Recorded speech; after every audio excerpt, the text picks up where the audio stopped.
Cement motor అంటే ఏమీ లేదు ఫ్రెండ్స్, దీన్నే మాలు అని లేదంటే సున్నం అని అంటారు. ఇలాంటి పేర్లతో పిలుస్తారు కన్స్ట్రక్షన్ వర్క్లో లేబర్స్ అనేది. దీన్ని ఎలా ప్రిపేర్ చేస్తారంటే మామూలుగా మనకి శాండ్, సిమెంటు, వాటర్ మూడింటిని మిక్స్ చేసి బాగా ప్రాపర్గా మిక్స్ చేస్తారు. దీంట్లో 2 రకాలు ఉంటాయి, hand mixing and machine mixing. ఇక్కడ జరిగేది ఏంటంటే హ్యాండ్ మిక్సింగ్ జరుగుతుంది, చూసారు కదా. ఇదే విధంగా హ్యాండ్ మిక్సింగ్ అనేది జరుగుతుంది.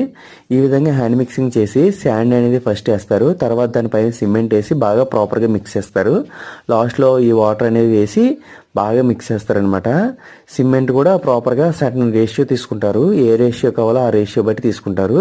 ఫస్ట్ ఇలా పొడిగా ఉంటుంది, తర్వాత మనకి తడిగా అనేది చేస్తారు. వాటర్ అనేది ఎక్కువ వేసి మనకి ఎంత కావాలో అంత సర్టన్ రేషియోలో పర్సంటేజ్ ఆఫ్ వాటర్ వేసి మనకి సిమెంట్ మోటార్ అనేది రెడీ చేస్తారు. కన్స్ట్రక్షన్ వర్క్లో ఎక్కువగా యూజ్ చేస్తారు.